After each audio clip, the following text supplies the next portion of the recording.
But first, at one time, nearly the entire southeastern U.S., nearly 360,000 square kilometers, was one giant stand of longleaf pine forest. Today, that forest, practically non-existent.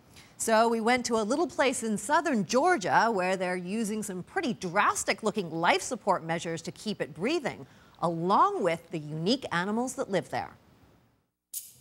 At the Jones Ecological Research Center, the hunt is on. I'll go check over here. Every day, these researchers head into the field. Oh, got one over here. Armed with a special scope to peer into the earth. Wow, I can see straight down that. The object of their search? There's a tortoise. That's right, a tortoise. Meet the Gopher tortoise.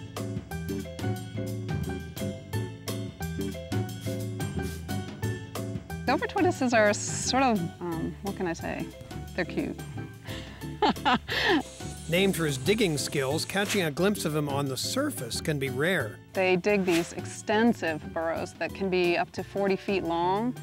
But lately, it's getting even rarer. Less than 3% of the original longleaf wiregrass habitat of the gopher tortoise still remains.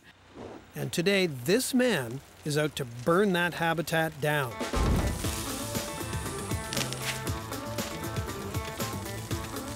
This is the area that we're going to burn. Around these parts, Mark Melvin is the fire boss. Scott and I will be setting the fire. Under his rule, a 12,000-hectare chunk of land that is pristine tortoise habitat. There's a gopher mound right here. Today, he's setting 22 of those hectares ablaze to help keep it that way. Fire is what drives this system, and the plants are dependent upon it for their survivorship, and the animals are directly linked to that food web.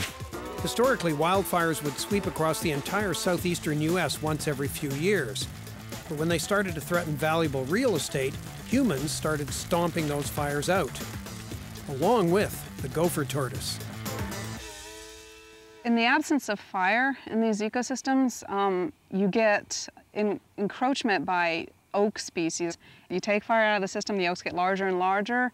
Their leaves don't burn well, and the shade from those oaks shades out a lot of the fine fuels and grasses that are food for the tortoise. At the Jones Center, the tortoise team and fire experts work side by side to help bring back those big burns.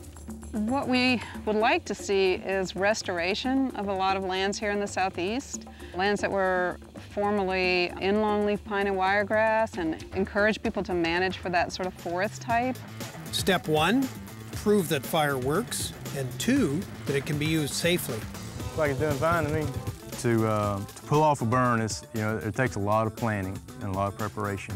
When we burn in a predefined area. Around that area, dirt roads provide an artificial fire break, and close attention is paid to wind speed and direction. We don't want escapes. We don't want to have fire behavior that's not expected. But the key to a safe burn is to mimic nature. Burn often.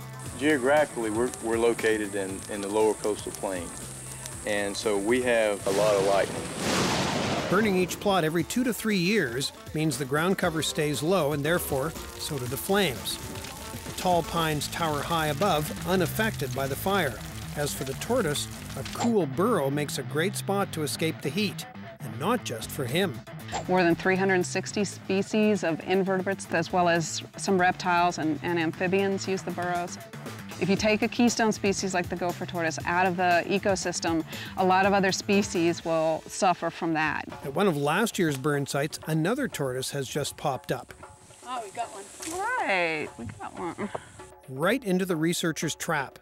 These days, there's no shortage of proof that the fires are helping. Our population size is somewhere between 3,500 and 4,000 gopher tortoises.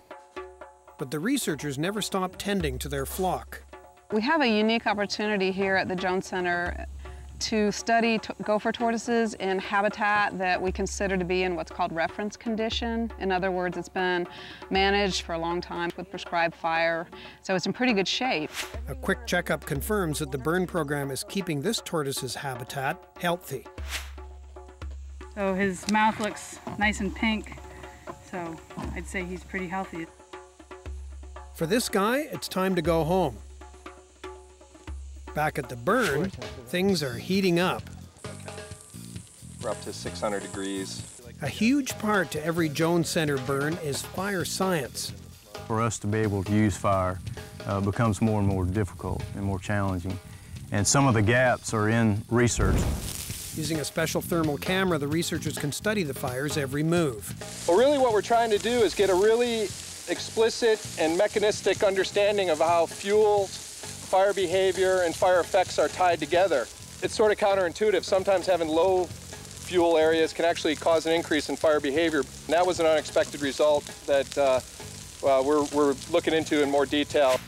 More sophisticated gear is used to create accurate smoke models, which might one day be able to predict exactly where smoke is headed.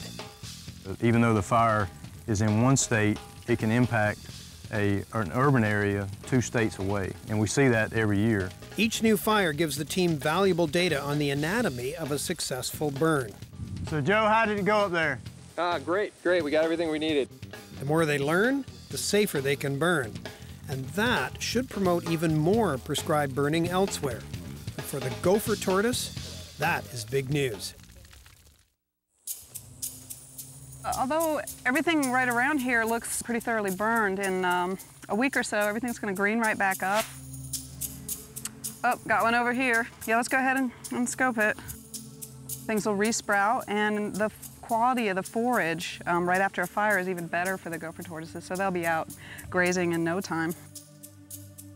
Is he in there? Yep, he's in here. Because so much of the habitat has been lost, it's a matter now of restoration, not just protection or conservation, but management towards working forests that integrate the native wildlife.